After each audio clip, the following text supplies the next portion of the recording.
Alrighty. This is a Winston draft. I'm battling Mac, my buddy, and we got a treat for you today. We are playing the 100 Ornithopter Cube. It's really wild. The only way to win involves ornithopters, and there's 100 of them in the cube. Happy! Whoa, okay, calm down, breathe. I'm trying. I said breathe. I'm trying. Wait a second.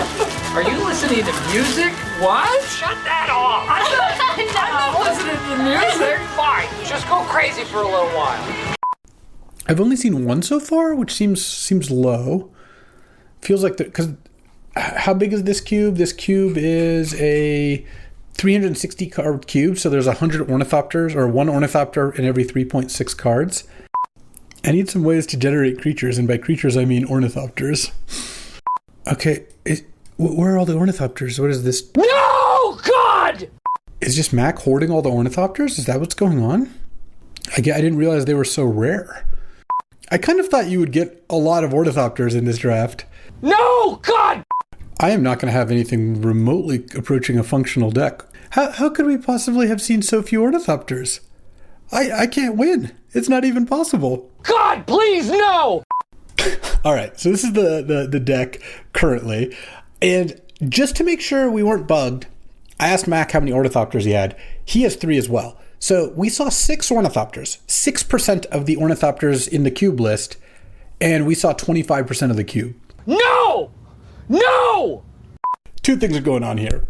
One, Winston may not be the best format for this cube, which is totally fine. The other is I really do think something's going on, because one draft where we see 6% of the ornithopters in the pool when we should see 25%, like, about a quarter, I could believe that. 2 in a row, because Mac has 1 ornithopter in his deck, that's just implausible. So at that point, I think, Draftmancer might not be set up for a cube that has 100 of the same card. We're going to play it out anyway, because that's what we're here for. No!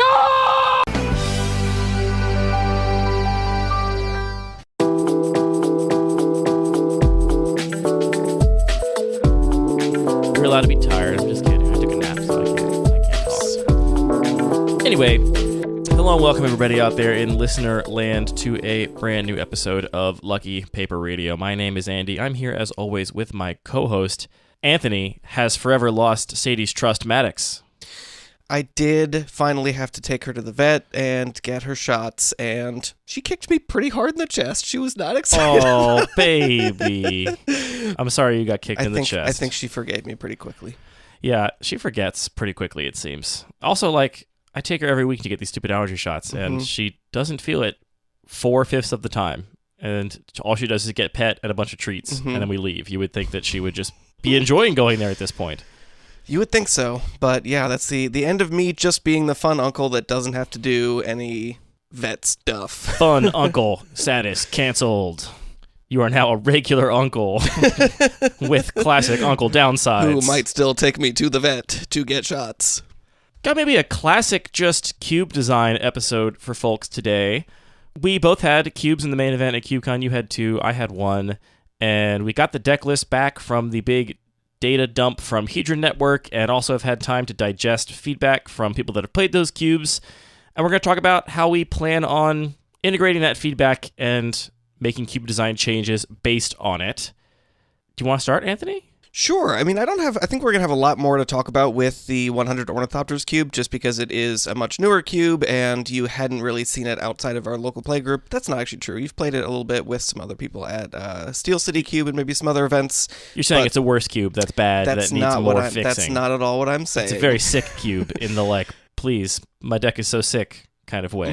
Yes, okay, it's a bad cube, and you probably are going to change a lot of stuff about it since taking it to CubeCon. But I do have a couple thoughts about both the regular cube and the turbo cube.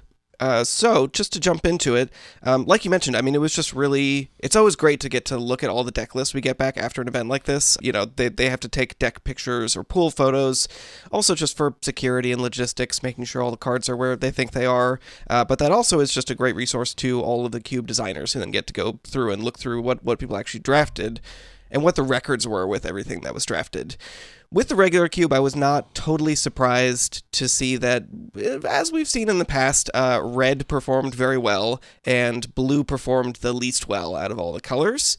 And why don't you hit people with a nice overview of the regular cube? Absolutely, that's a great idea. So the regular cube is my main cube, which I've maintained for the longest amount of time, which I think, Probably goes 6 years now? 7, that sounds about 6? right, something like that. Which again sort of goes to the point that it's the amount that I'm changing it and the amount of like surprises that are going to come up have kind of trailed off like in sort of a long tail type curve. Though you did famously make 50 blind edits. That was Turbo Cube. That was the Turbo Cube. That was That Turbo was the Cube. Turbo We'll get Cube. there in a second. Sorry. Yeah, so it's sort of fairly a known quantity at this point, but what it is a cube that's inspired by limited in a lot of ways. It's kind of just good, clean magic, mid-power cards. Most of the cards are kind of like a good uncommon or low-tier rare kind of power level. It plays a lot like a master set if you've played one of those in the past before. So, unsurprisingly, blue underperformed a good bit, and red overperformed. That's kind of been the case for a while. I did make a few small changes right before CubeCon, cutting a couple power outliers in red. Cards that are just like, this is just a really efficient 2-drop that you're going to play in every deck, and isn't necessarily super interesting. But I will say that then digging a little bit deeper into it, the picture was maybe less bleak than I first thought, because there's, a pretty clear pattern in the 3-0 decks. Of the 4 3-0 decks, 3 of them are red. One of them was actually a green-white deck, which I was excited to see, and like a really, really aggressive, Of course you were excited finely to see tuned. that. I mean, yeah, of course I am. No surprises about that. But looking deeper into it, looking at the 2-1 decks and also at the 0-3 decks and trying to sort of get a sense, I didn't do any sort of like rigorous analysis and counting everything up, but just going through and trying to get a little bit of a vibe. There were a good number of blue decks in the 2-1 bracket, which is exciting to see. Some blue-red Spellslinger deck, which is, I think, the most powerful archetype currently involving blue. Blue's good when you pair it with red. Exactly. One of them was even splashing white for Noyandar, which I was very excited to see. There were a couple blue-green decks and a fair amount of green-black decks as well that seemed to perform well. What I was even more surprised, though, and maybe more heartened by, is looking at the 0-3 decks. I wasn't like, oh my god, the 3-0 decks look totally different from the 0-3 decks. I was still like, oh yeah, this is like a pretty solid, aggressive Boros deck that if you told me this went 0-3 or 2-1, I'm not going to be necessarily shocked either way. So I think that that's kind of like my overall impression of the results of looking through the deck list from CubeCon was, I feel still pretty good about where the cube is and kind of just want to make some small tweaks to the color balance. What's your hypothesis about those 0-3 decks? And we're talking about a small sample size here, but you said you looked at the list and were like, this seems fine. I could believe a wide array of records for this deck. Do you attribute those losses to just variance, to potential player skill, to what? So I think that maybe part of the reason it's harder to see a difference is that overall the sort of power band of cards is pretty narrow. So I think that's a lot of it. Is I'm looking at it and it's just like, yeah, these are all fine cards that I would put in my deck most of the time. And I think that it is just smaller differences in card quality that end up shaking out and having a big difference in gameplay. And also details in terms of like the balance of effects. It's like, here's a Boros deck. Maybe they're leaning a little bit too hard into the heroic theme and playing a few cards that maybe they probably really shouldn't be in order to try and make that theme really shine. Whereas maybe the better decks are maybe just have a little bit of a better grasp on card evaluation and how to like strike that balance in order to make that synergy work. And then, yeah, I mean, I think that this is a pretty skill testing environment that just players' ability to pilot the decks is going to make a huge difference. So I wouldn't be shocked to see if that be the case as well. I would guess, without seeing them completely blind, I would expect to find a lower density of removal in the poor-performing Boros decks and a much higher density in the well-performing ones. Because, I mean, to your point, right, like, they're both Boros decks that have cards in the cube that you put in the cube, so it's like, unless somebody's playing, a crazy out-of-balance curve or something, you really have to look at a little deeper, I think, to find the story there. And that would be the first place I would look, at least, would be like, did this person actually have interaction, or were they like, I'm just going to play aggressive 1 and 2 drops and hope that is good enough? Yeah, actually, I'm looking through the list a little bit right now. That is the case. Are these lists actually publicly visible? I know they put the 3-0 decks on the main CubeCon website, so everybody can go take a look at that. Oh, I didn't know we even did that. I'm not sure if you can actually go look at the full list, if anyone can do that.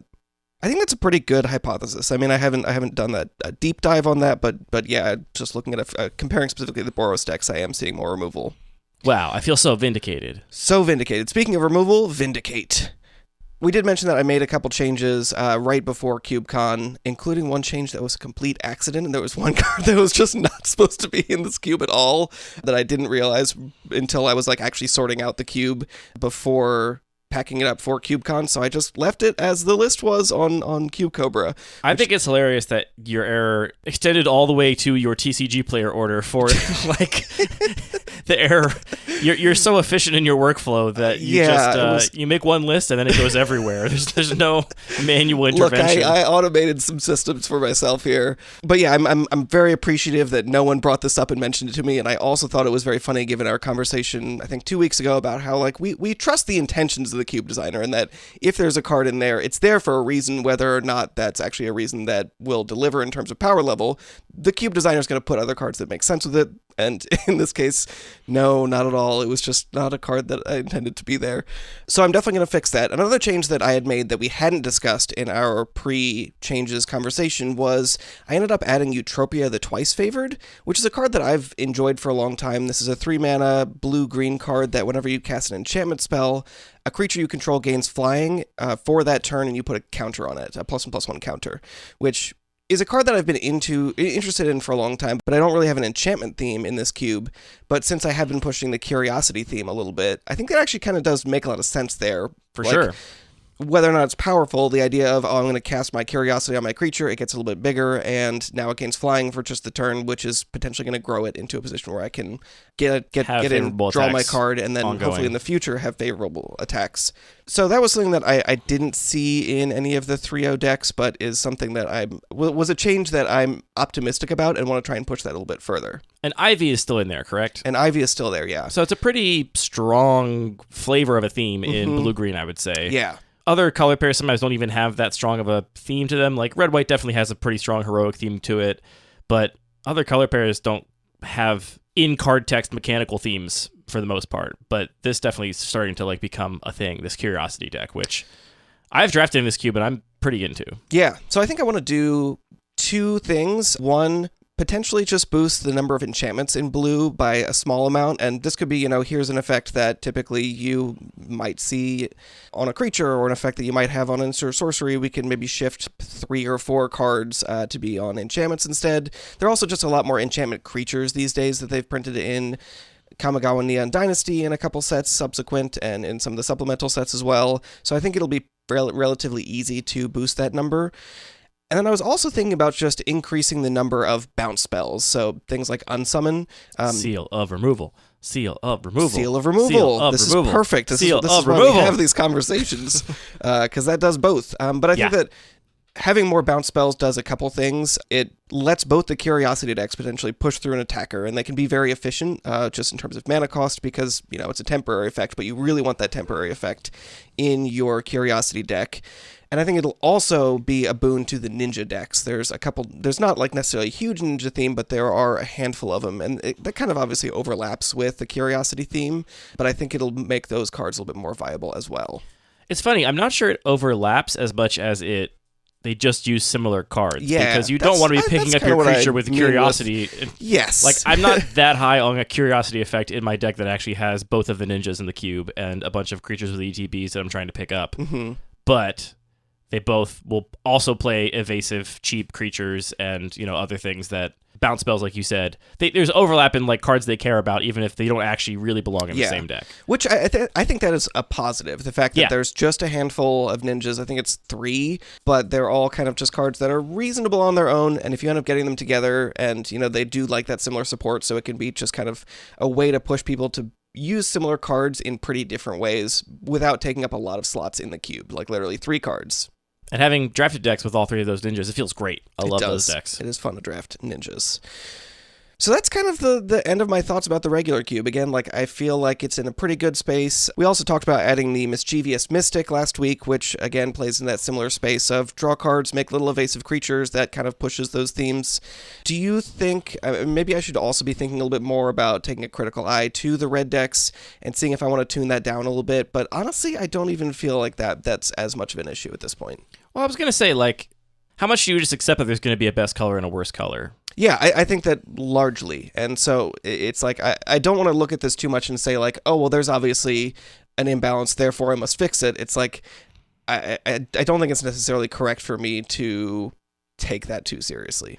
And we could scroll through the deck list picture channel in the Discord for this cube and see in our local play group how much red has been performing. But I would guess in a meta that knows the cube, that color might not be as well performing just because it's going to be more fought over. That's a really great point, yeah.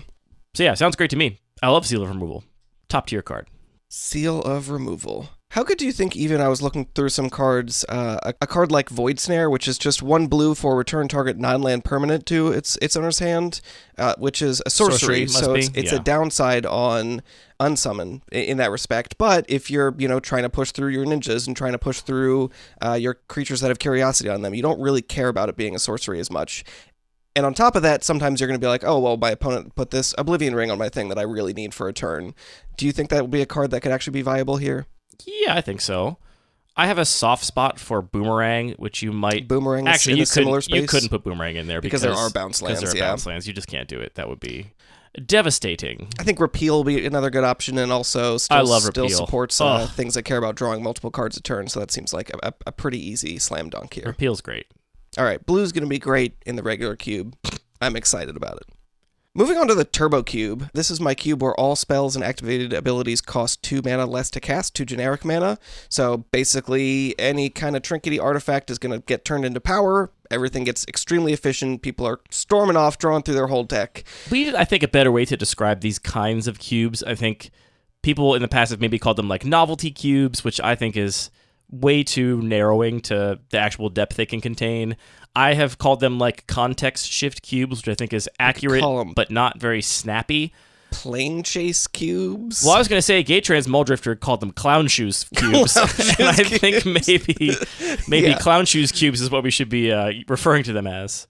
That's not demeaning at all. Definitely clown shoes. Yeah, I mean, I actually played with somebody. I did one draft of the Turbo Cube at CubeCon after hours, and after my first match, my opponent was like, okay, I understand the assignment now. Like, I did not get that the plan was draw my whole deck turn 1. I was trying to do these much more fair things. Not every deck does that, though. It's true. But understanding that is like the rules of engagement. That either that's what you're going to be doing, or figure out what you're going to do. 2 to 3 of the decks at the table will be doing that. Yes, that it needs to be known. So yeah, this is a very intense environment, and looking through the decks from this, there was a much more stark contrast in terms of what is an 0-3 and what does a 3-0 deck looks like. It's like all the 3-0 decks have Burgy and Galvanic Relay and Retrofitter Foundry and a whole bunch of power in terms of like eggs and Guild Globe. Retrofitter Foundry's not the same. That thing is like just the best fair card. Sure, but it's still the best fair card. Yeah. And then the 0-3s are a lot of, just like, oh, that's a pile of cards that would be totally broken in any other environment, but are pretty medium here. So that is interesting just to see, like, because the power band of the regular cube is so narrow, it's like really hard to see those differences. Here, the power band is quite large, even when you're thinking in terms of what are these cards' actual impact in this weird space, and you really see that play out. Like, I think that more of the games were decided in the draft of this cube than in the games, in terms of comparing just this and the regular cube. I think it's pretty typical for clown shoes cubes, is that the draft often matters a lot. Yes. And then sometimes the games, especially if you are new to the environment, can feel kind of rote. It's like, well, I didn't know that you could do that, and my deck can't do anything about that, Yeah. So I was thinking about the drafts of this, and the fact that I also got reports, just anecdotally talking with people, that it felt like there were a lot more turn 1 wins in this environment, and that's been kind of my impression at our local play group as well, that, whenever we pull this out, yeah, you're going to lose on turn 1 some of the time, which in the past we've talked about it and sort of maybe emphasized that the games go quickly, but literally not having a turn is not something that maybe I want to happen quite as much as it has been. So I was thinking about, like, do I actually want to try and, like, power down this cube and take out some of these really exciting things, or do I want to just kind of, like, maybe set it aside, put it on ice and say this is something we'll draft much less often than we do. Not that we do it a ton, but, maybe it's an annual treat rather than an every 3 months treat. But I came up with a different answer that I'm curious what you'd think about. What if I just make this cube way, way bigger? Just, add 50% more cards such that you're not seeing Guild Globe every single draft. Do you think that that would be a reasonable way to kind of like power this down while just making the experience overall a little bit more varied?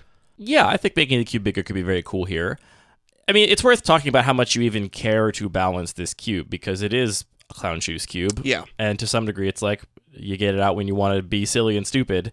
And I think so much about what Richard said when he was on our show about like doing the broken thing is the fun thing, and you could, work really hard to sand all the edges off of this thing, but then would it actually be fun anymore? Or would it be like the promise of something turbo and weird and degenerate and then just kind of fall a little flat? Yeah, which I think is exactly my intention with this potential solution, is that I don't want to just say like, okay, all the eggs gone, like we've done that. You got to keep the eggs. It's the reason for the season. But it is like, I think that the challenge is when there are a lot of people doing turn one wins, and they do involve drawing their whole deck and taking a lot of deterministic game actions, and not just like, oh cool, I did it, here's the combo. It's like, I'm sitting here waiting for my opponent to figure out their combo, and it's taken a while. That's not necessarily the greatest experience. So growing the cube would be a way to power it down without taking those things away. We're just saying, you're not going to get all of this every single time. And I think it would also help my experience of the draft, where I know a lot of like 2-card combos that maybe somebody who hasn't drafted this cube before would not notice, because in a normal environment, Farmstead Gleaner and Pathway Arrows do not go infinite with each other. But because I know that, I take those 2 cards very highly. And I think it might just mean that players are less rewarded for knowing those, because I'm not going to take either as highly if I know that there's only a 50% chance, or 60, 75, I'm not going to try and pretend I can do math right now, chance of seeing the other half in this draft at all, meaning it might just be more conservative to stick with some of the more generally useful and flexible cards. Yeah, I do think that the Farmstead Gleaners and Synod Sanctums of the world would suffer most in this change. Obviously, that like eggs are still great. The really broken power outliers like Galvanic Relay and Bergie and whatever are all going to still be great. That's fine. The like cool combos that this cube enables with those kind of weird oddball cards, I think, I don't think they're overpowered right now. I think they're in a good spot right now, and they will get weaker in this world where the decks get scrappier and need to like play a few more off-plan things. I was going to say that if you're looking to power this cube down, there seems like one very obvious thing to me that I honestly maybe would be in favor of, even if you weren't just powering things down, which is undoing your custom draft format. Right now, you draft a bigger pool in this cube, and you get to see more cards, which just makes your draft deck better. If you just went back to 3x15, which is one less special rule to explain, the decks would get worse. Huh, that's a really interesting idea. I mean, so this cube is drafted with 4 packs of 13, which my thought process there was, I wanted to make the pools bigger because you end up playing so few lands in your decks that you just end up really struggling for playables.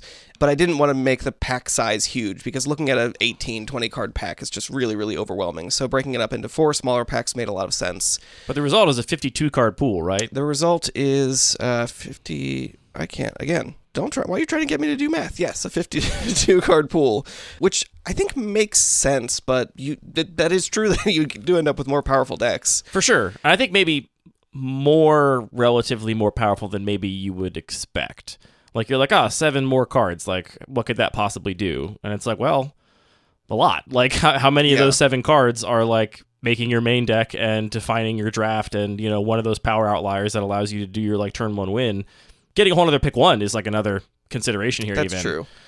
Yeah, I don't know. I mean, I definitely felt like my deck building was really tight when we were doing the normal 15 card packs, but that is a good point. And those two things... I mean, that tightness is like, you're going to get that too if you make the cube bigger. Like, you're just going to have lower quality cards rather than no other cards, right? Like, I agree that you'll end up playing more like janky stuff in both situations. One way you have to make the cube a lot bigger to get there. One way you just undo a special rule. And I'm also in a like mindset where I'm so into to not having special rules with my cube designs these days, and so if I can avoid it, I'll always try to avoid it.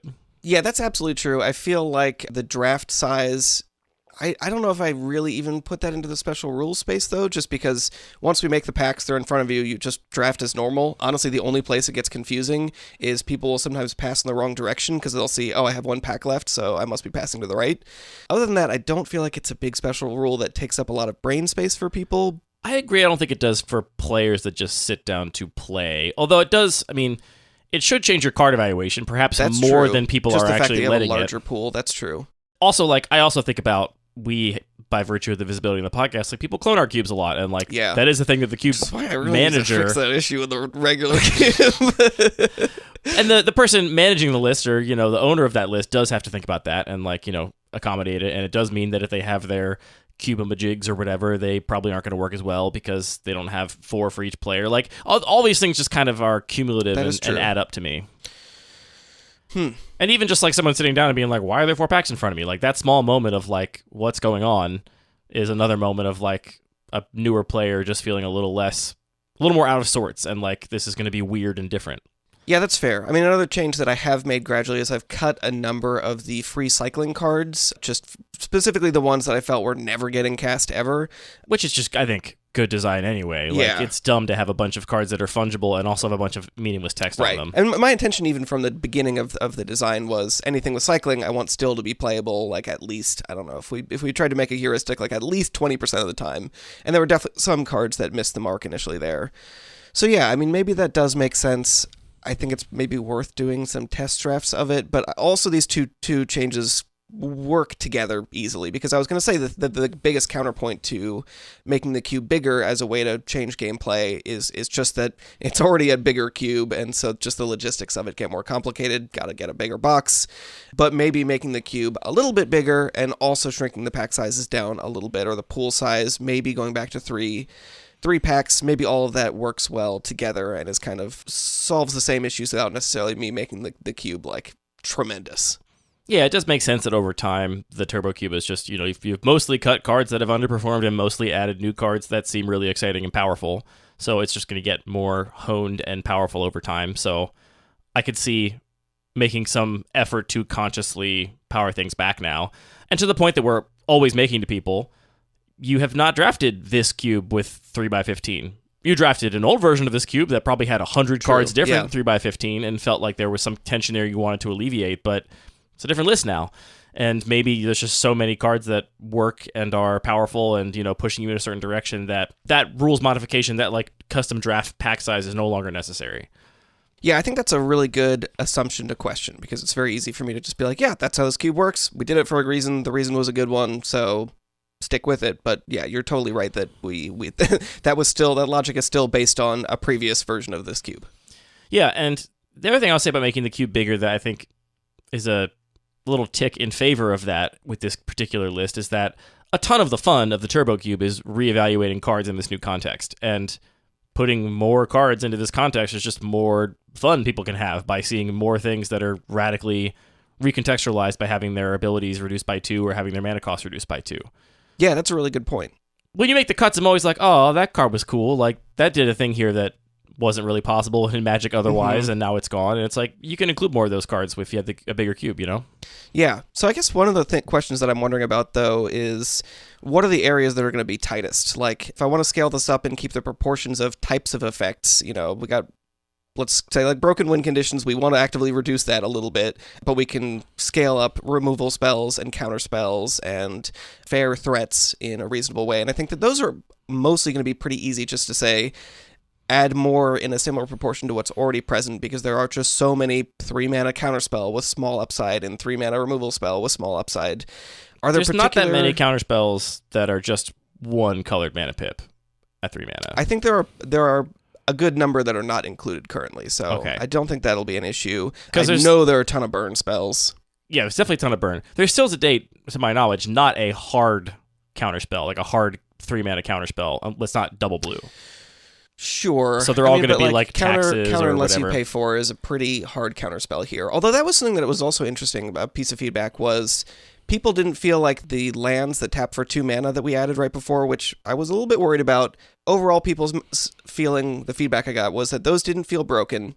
They most often came up when it related to tax effects. So I think that they actually ended up making things like Thalia, which is supposed to really be punishing the broken decks, made Thalia a lot worse, and some of these counterspells worse as well. I don't necessarily hate that, though. I don't hate it, but it's notable. So I don't know, are there any other areas that you think will be the most difficult to scale up?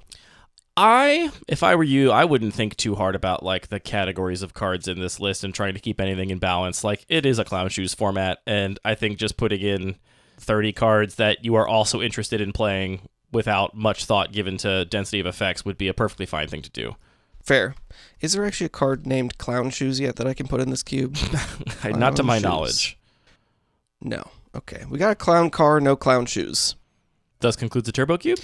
I think that concludes the Turbo Cube. I mean, this would be a big change, and it was also a big change for me to go from, like, thinking about maybe I scale back on how much time I work on this cube to actually maybe I do a lot of work and find a whole bunch of cards. I was going to say, any regrets making 50 last-minute blind changes to your cube? I think a lot of people would be very scared of doing such a thing before a big event like this. No, I think it's a great strategy to just get a lot of playtest data from people, which if we had tried to do that playtesting in advance would have taken a very long time. Oh no, not playing a bunch of Magic. That would be so much work. No, I mean, I think that at the end of the day, people are drafting this cube once, and for most people it's the first time they're drafting it, so yeah, I just think that it's easy for us to put a lot of pressure on ourselves as cube designers and want to have everything perfect before people see it, but that's not really the thing to focus on, I don't think. I agree. Should we talk about 100 Ornithopters? Let's do that. This was my cube included in the main event at CubeCon this year. As the name implies, this cube contains 100 Ornithopters. It also contains no other creatures, no creature tokens, no creature lands. If there's a creature in play, it is the card Ornithopter. It started as a silly joke, and it is still a silly joke, but it's also a serious cube in addition to being a silly joke now, in that I have found it to be pretty interesting and lead to some fun drafts and gameplay, such that I built it in paper and have been actually pretty...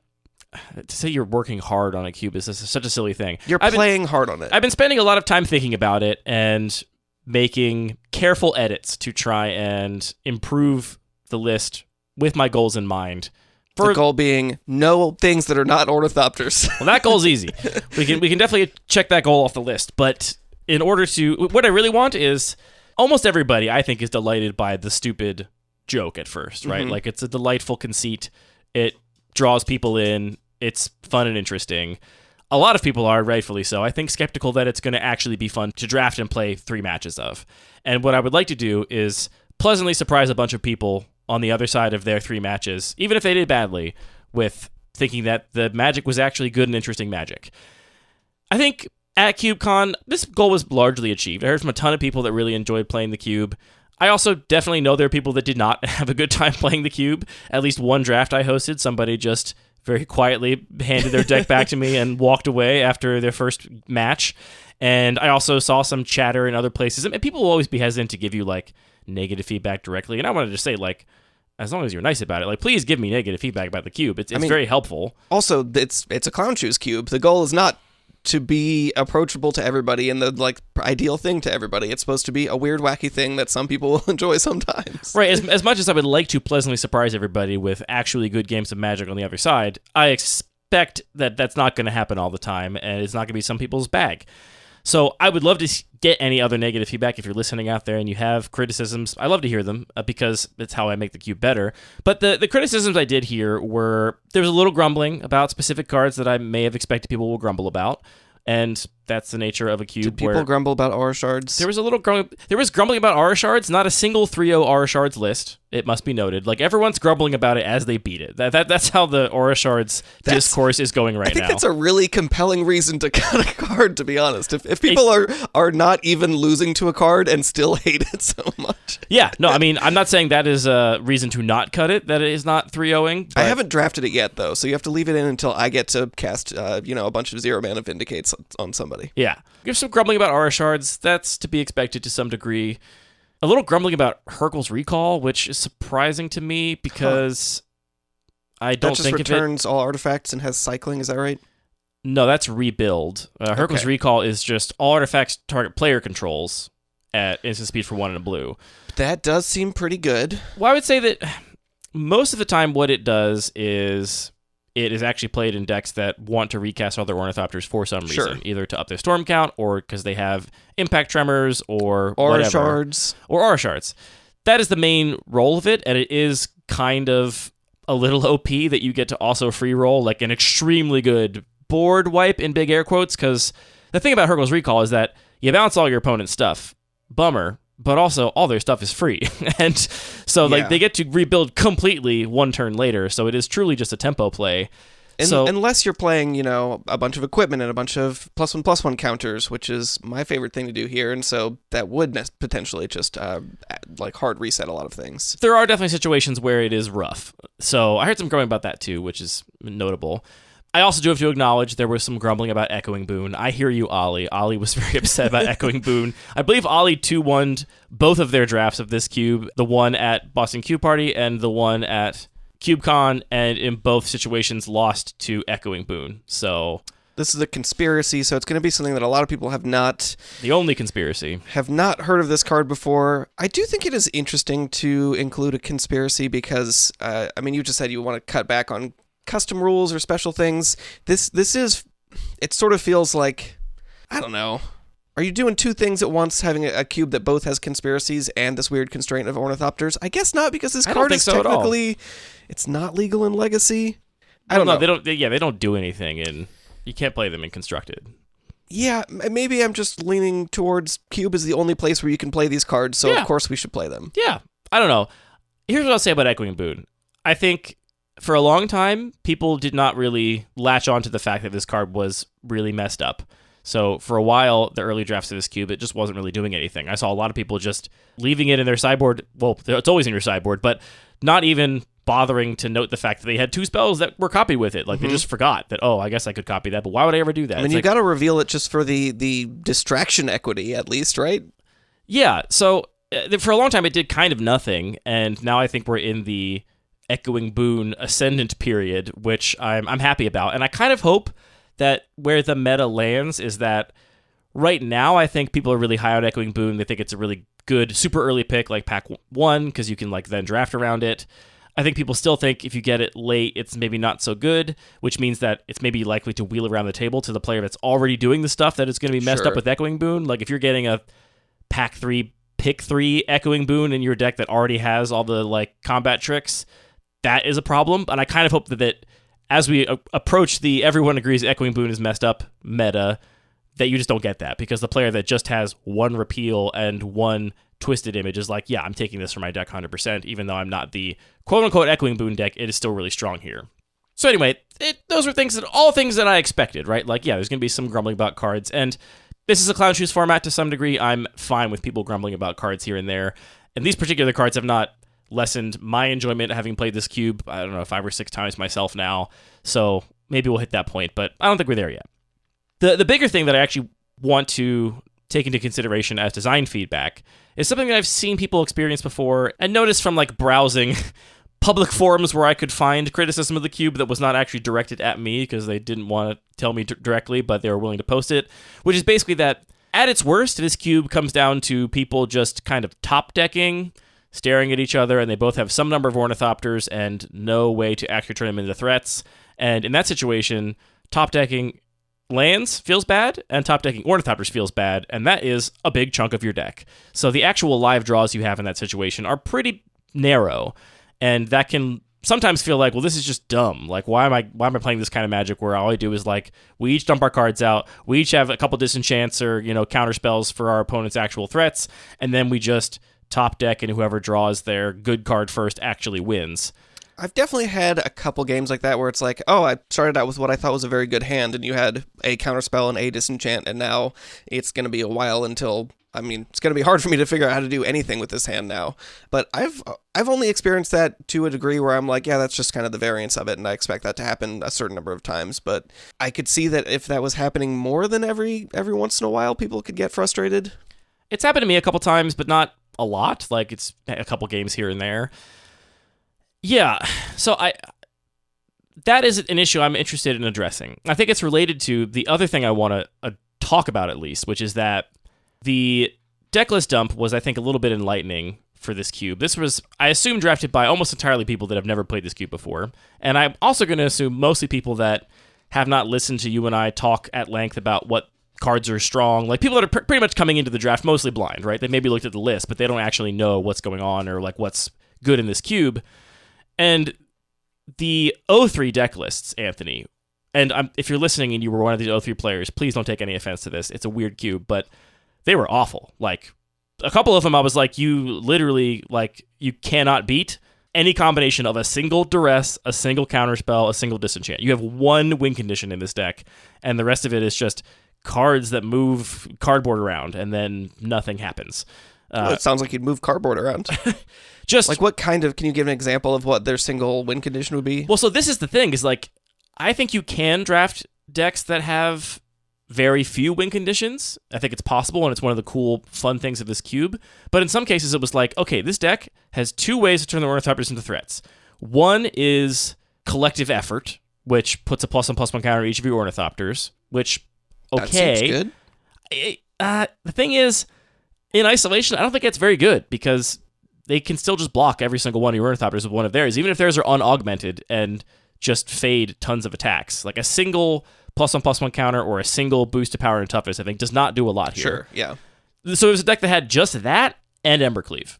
Those were the two ways to kill their opponent. And I was like, okay, so you can make, at most, an Ornithopter that is a 2-powered creature with Embercleave, which is okay. Like, but again, that's was the intention, like, do you think people were like, oh, I'm going to draft a control deck. I don't need a lot of win conditions. I just have to deal with my opponent's things. And then not realizing that in normal Magic, you would draft a control deck and then be like, yeah, I'll attack you with my Snapcaster Mage, whatever. But you just literally don't have any way to kill people in this cube unless you're specifically figuring out what those are. Like, there's no incidental ways to kill your opponent while you have the game locked down.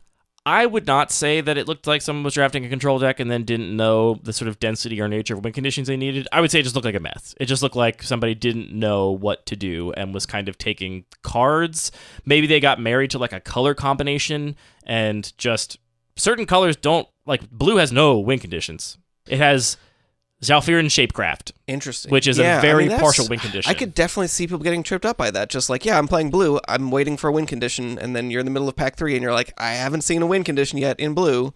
Okay, it does have Biomass Mutation, which is a hybrid card. And there's also a fair number of colorless win conditions, so it's not like you can't do it. I actually have drafted a mono blue deck in this cube that I think was okay. I went 1-2, but the matches were really close, and I had a ton of counter spells and ways to protect my lone win condition, which was a single Bantu's Monument. Like, this was a deck where I had multiple Hurkyl's Recalls for my own stuff, and the idea was like, okay, not only is Hurkyl's Recall rebuy all my Ornithopters, but it also responds to them trying to destroy my one win condition by putting it back in my hand, and then I just get to replay it and re-trigger it a bunch of times. I remember you saying that you couldn't beat a single counterspell in this deck. No. Specifically, it was if I keep an opening hand, I'm on the draw, and my opening hand has Bantu's Monument in it, then I can't beat Duress. That was the one situation. Oh, sure. I had counter magic of my own. I could beat plenty of counterspells, and I did. Of mulliganing just to get your key card out of your hand is very funny to me. That didn't come up in that particular draft. I had a lot of counterspells. I think it was actually a fairly resilient deck, and I lost to like combinations of lots of cards that like were then built up to like become a problem for me. Like, it wasn't like I just couldn't beat individual cards. So it is possible, but you know, it's not the strongest thing to do, I would say. Anyway, after the CubeCon went through and actually just added tags to all of the cards in the cube that were win conditions, and I put them in two categories. One was what I'm calling a full win condition. It's not a great name, but the idea is like, Curse of Predation kills your opponent. Theoretically, you only need this card and a bunch of Ornithopters and time, and you can expect to kill your opponent reasonably. So anything that goes +2/+2, I count it as a full win condition. And I've seen people win plenty of games where it's like, all I have is Tempered Steel. It doesn't matter if that's enough. I will kill you with it.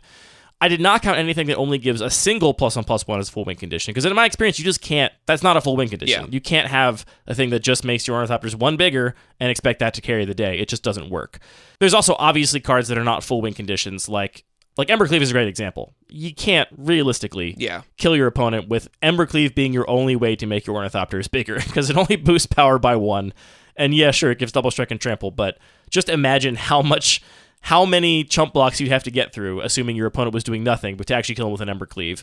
Same goes for stuff like Hyena Umbra, right? Like, that's a good card here. I like it a lot in the decks that are playing a Boggle-style strategy, but you're not just going to put one Hyena, like, it's not going to carry the whole day. Or what about the Colossus Hammer? Like, you need ways to cheat it or discount it, right? Yeah, that one's partial for a different reason. I actually counted it as a full win condition because I've definitely seen decks just win with only Colossus Hammer, assuming you can get it onto a creature with something like Sigarda's Aid. So maybe that should be partial for that reason. But it doesn't need another way to augment your Ornithopters, right? Like, Sure. Sigarda's Aid is 0% a win condition. It doesn't make your Ornithopters bigger at all. It's entirely just a support card. In the same way that, like, card draw is good for every deck, but it's just not going to ever kill your opponent. Unless your opponent has 3 cards in their library and you have Ancestral Recall. Which you won't, because it's not in the cube. Do you want to just... I'm just curious. I love making you guess numbers in this podcast. Yeah. This is one of our favorite things to do. This is exactly a 360-card cube. I'm curious what your guesses are to how many full win conditions I have in this cube and how many partial win conditions I have in this cube. And there's like 3 cards that overlap that I put in both categories that have very different use cases. I'll tell you one of them, just as an example. Fists of Flame, I tagged as both a partial and full win condition, because most of the time, it's just a combat trick that draws a card that is really good with Echoing Boon. That's very much a partial win condition. You're not killing your opponent with just Fists of Flame. But I have seen multiple decks that are designed to draw their entire deck in one turn and then play a Fist of Flame, giving their creature +20/+20 and trample, and that's very, very cool. So it can, in some very different decks, be a full win condition. So some are tagged both. Like, I think 3 are tagged both. Why don't you give me just a guess at those numbers? So I'm gonna guess we got 100 Ornithopters, so we're really dealing with 260 cards. Yeah. I'm gonna guess about 50 or 60 of them are lands, some of which are probably win conditions themselves, like Kessig Wolf Run. 2 lands that are win and conditions. Gavany Township. Those are the 2. You got them both. Well, actually, Spymaster's Vault I put as a partial win condition. Sure. Too. Let's still say like I want to guess in the ballpark of like 80 to 120 full win conditions. Let's go on the high end. Let's say let's go in the middle. Let's say 100. I'm glad I made you guess. No, there's 41 full win conditions in the cube and 30 partial win conditions in the cube. So only 71 cards total. Actually, a few less because, again, there's some overlap. Only like 70 cards that actually will kill your opponent, will turn your Ornithopters into a threat.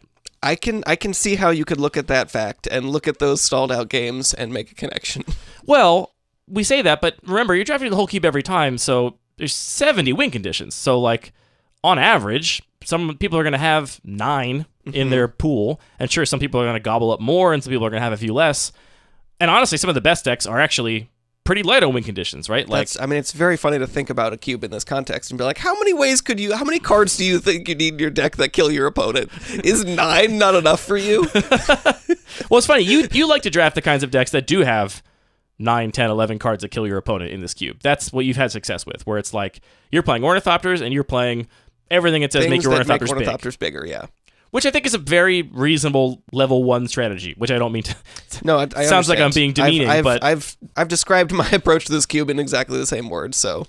And you've done well, and there's plenty of people that have tried that approach and done poorly, right? Like, I think there's still a lot of skill to making that work, but it's kind of like maybe one of the obvious strategies, right? Just make your Ornithopters big and attack with them. Other decks have, 3 win conditions, and I actually don't think one win condition is too few. I don't think you should actually just lose to duress on the draw. You don't want to lose to a single counterspell. You don't want to lose to duress on the draw, or, if you don't have your own counter magic or recursion, lose to a counterspell. So I think even the decks that are leaning heavily on like 1 or 2 win conditions usually should have like a third kind of floating around they can, chip in there with if they get to the long game. So I don't know if this is the right balance of win conditions, but that is an open question. Should I be cutting down on some of these interactive spells, some of these like cool synergy things that don't actually kill your opponent in favor of more things that kill your opponent? Or should I be addressing this problem in other ways? Or have you considered just go to 16 card packs, because then you wheel every card. I actually have considered this. You end up like, I feel like often when people say, oh, I like that going to 16 card packs gives me a little bit more leeway to add some more cards I'm interested in. But I think in most cases it wouldn't actually have a huge impact on gameplay. But talking about this cube and those limitations, saying, oh yeah, I'm going to add another 3 win conditions to everybody's pool when the average is currently 9, like that's huge. Yeah, that's a big increase for sure. And to be clear, I'm not even sure there are enough good cards to like add that many more win conditions reasonably. Sure. I think so I'm sure you would end up adding some other cards that were not as well, but the potential ceiling there is a very large impact. The 2 other ways I have thought to maybe address this problem are, 1, just cut down on that interaction.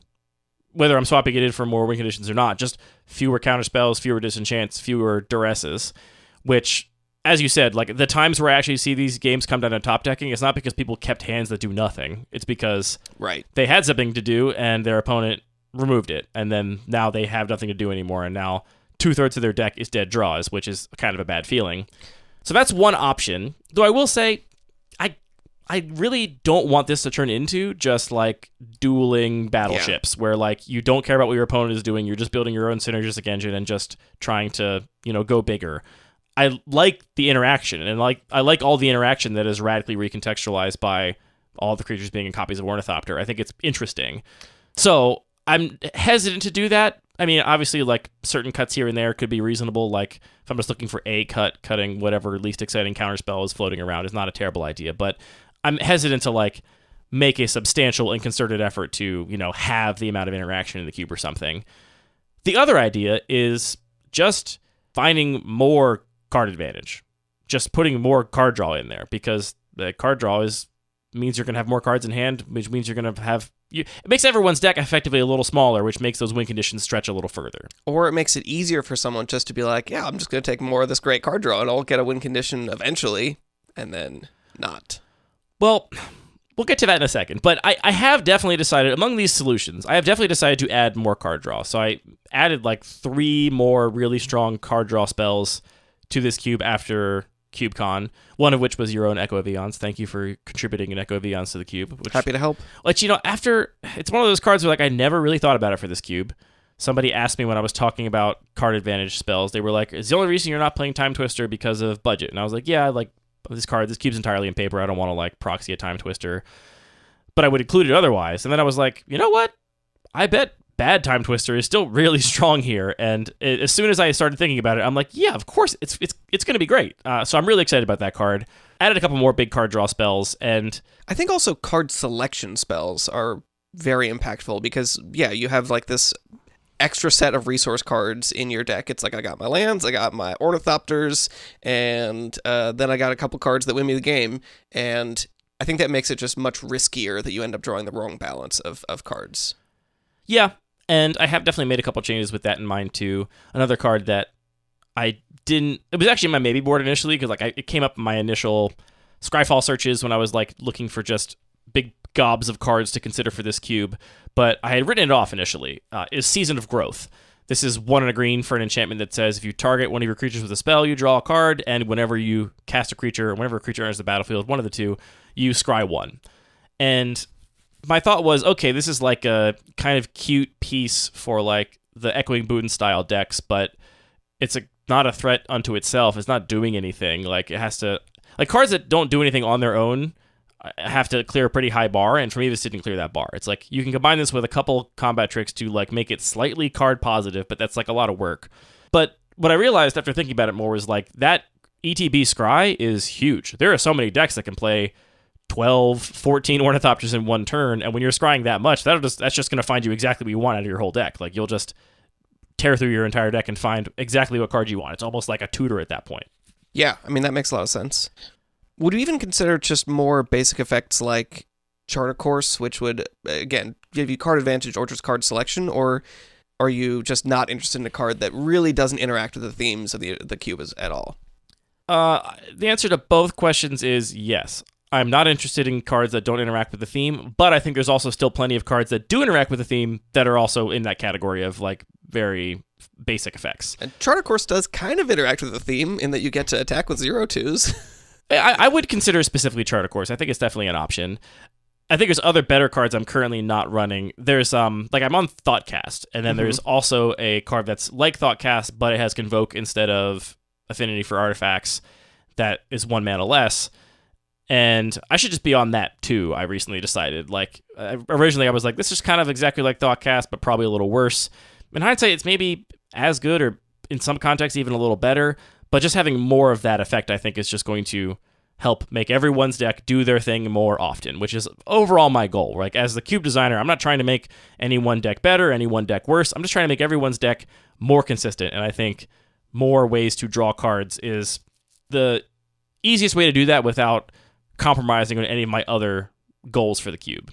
Yeah, I'm just thinking of other numbers that you could tweak. Like, if you don't want to adjust, for example, the cube pack size, which I think is the easiest number to adjust that most people will not really blink at. Would you ever consider like 35 card decks? Or I am a hardliner on not having any custom rules with this cube. I honestly, like, I've thought about upping the pack size, but I'm pretty strongly against that too, because so much what I love about this cube is that it's just magic. Like, the only context shift, the only weird thing about this cube is the cards in the cube. There is nothing else that is modified from a typical booster draft, which is really elegant to me. And I would probably accept the cube being notably worse than make a compromise that would tweak it. And yeah, I mean, I think that's the right approach, and I agree with that decision. I mean, if there's someone out there that like has a like reliable play group of exactly 8 people, and it's the same people, and they play this cube every single week, then yeah, in that situation, you should probably just make the cube better. And that might mean 16 card packs. That might mean a smaller deck size. It could mean a bunch of things.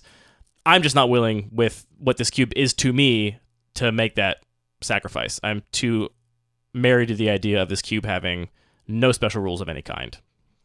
The last thing I'll say about this issue of just top decking and most of your deck being air is that, you mentioned that card selection is really important because there's, parts of the game where you just don't want any more Ornithopters. You just want your like payoffs or whatever you want to call them, your actual win conditions. And at the same time, I have also in this cube on multiple occasions seen people cast a Demonic Tutor to go get the card Ornithopter, sacrifice their Adventurer's Fair to go get the card Ornithopter, cast Wargate to go get a single Ornithopter. Like, the Ornithopters are still Does that good. happen even when you draft more than 6 Ornithopters? Okay. I'm feeling very called out. It wasn't my fault. Yes, it does still happen, believe it or not. I've done it myself. I have been like, what I really need right now is one Ornithopter, and it made all the difference in the world. So I actually do think that card advantage is really the key here, because even the cards that are good with Ornithopters, if you could have that card and another Ornithopter, you're always taking more Ornithopters, right? Like, they're always just going to make your plan better. So what I'm leaning on is like, let's get Memory Jar in here. Let's get Galvanic Relay in here. Let's get, Memory Jar in a cube where a third of it is 0 mana spells seems pretty cool. Yeah, very cool. Very cool indeed. I remember when all of the creatures were Ornithopters. Put this memory in a jar. Just because I want to like shout out a card that I added that I initially overlooked that has already become something I'm very excited about. It was actually 2. Did we talk about Skull Clamp on this podcast related to this cube? We did. Let's say no.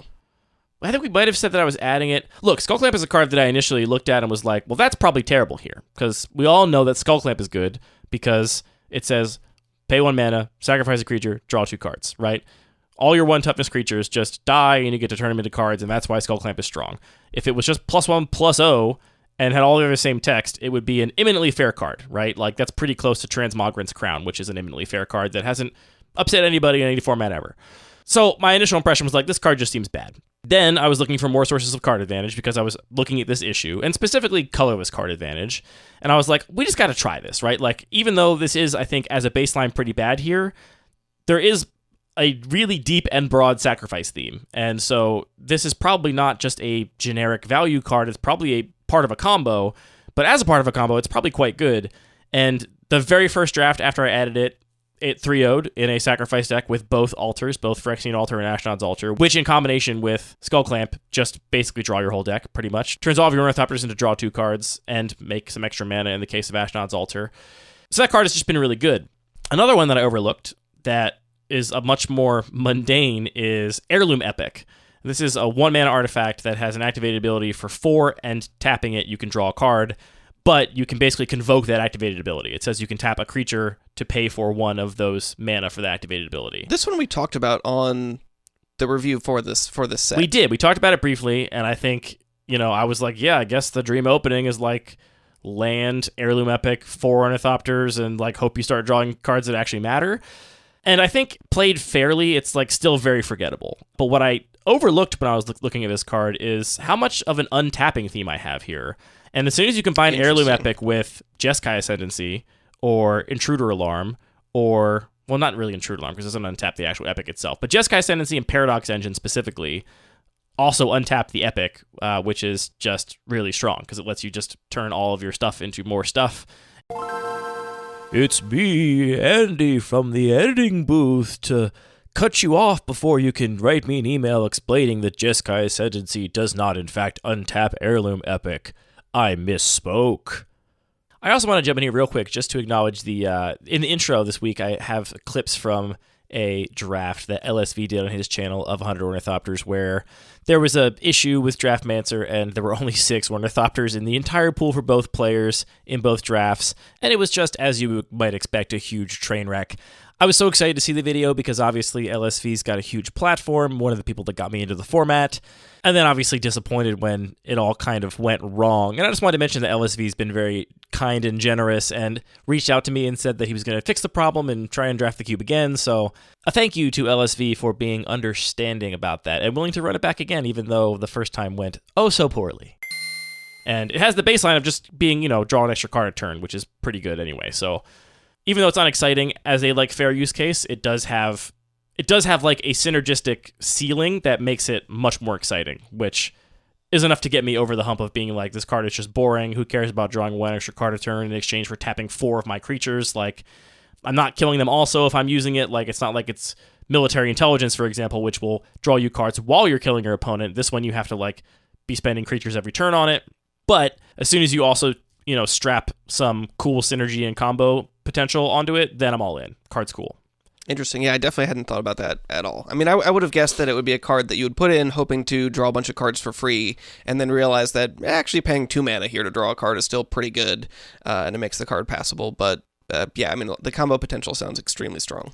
It's also just a good thing to have, the other way to think about addressing those board stalls where you're top decking air is okay, what cards are good in that situation, right? And Air Olympic's good there. You're drawing 2 cards a turn at least. You're going to probably get out of that hole faster than your opponent. Now, is it as good as an actual win condition? No. You'd rather have something that kills your opponent. No, I think many players, when faced with the question, would you like to win the game or draw more cards, will choose the cards. Hit me. So anyway, if you're listening out there, go check out the 100 Ornithopters list and tell me if I'm missing any sources of card advantage, given this specific problem with the cube, which is this, some games go to a very boring top decking where, unlike regular games of Magic where just lands are air, now 2/3 of your deck is air, because if you don't have a way to make your Ornithopters bigger, they are also dead draws, which can be a bummer. All right, that's going to be it for this classic cube design focused episode of Lucky Paper Radio. As a reminder, our cube surveys for Foundations and Foundations Jumpstart are out. I'm also going to make another shout out right here to our events page. There have been a bunch of cube events over the past couple weeks that have announced their dates for next year. We have a cube event in Philadelphia from the same people that brought us Steel City Cube called Vertex Philadelphia, happening in January. We have the dates for Boston Cube Party in April. We have the event here in Baltimore called the Salt Box, which is going to be happening in March. So go check out that page. I really cannot recommend these small grassroots cube events enough. They're just fantastic. They're also way cheaper than the bigger events. You're paying at most, I think the most expensive ones are $60 basically for the whole weekend. The one in Philadelphia is even going to be catered, so you get lunch both days for your entry fee. So check them out. They are a great way to enjoy this great format with a bunch of great people. And I think if you're in one of those areas and you know people that would not necessarily hear about this, but are interested in Magic, recommend them to other people, just because seeing a bunch of locals that would definitely not travel, all the way across the country for an event, if it's happening in their city, they might have a good time. There is also no better way if you are trying to grow your local Cube play group to just get a couple of your favorite limited players in your scene that don't play Cube to come to the Cube event in the absolutely. area. I guarantee you will all leave wanting to play more Cube. There is no doubt about that. That's luckypaper.co/events. Link will be in the show notes. You got anything else for us, Anthony? I was just curious, talking about the Ornithopter Cube at CubeCon. I don't know, maybe you're not willing to say on air, but what was your favorite altar? I still love Jane's Possum altar the most. I mean, we got the Klug altar. It's great. I love it. It's very cool. Awesome to have that as part of the cube, but I really like the Possum. It's a really good Possum. And on that garbage bombshell, that's the end of this episode of Lucky Paper Radio. Thank you for tuning in. If we messed up any of the rules for any of the cards we talked about on this episode, that was actually something we did intentionally because we want you to leave a comment correcting us. And if you do that, that's going to boost our visibility on all the various algorithmic platforms. So don't fall for our trap, unless you did already. All of our music is produced by DJ James Nasty. All the Magic cards are produced by Wizards of the Coast. This podcast is produced by Anthony and I, thinking really hard about Magic cards and then speaking into microphones about it. Anthony, thank you for the gift of friendship and for the gift of Cube. Thanks for hanging out with me. Yeah, thank you. Cube!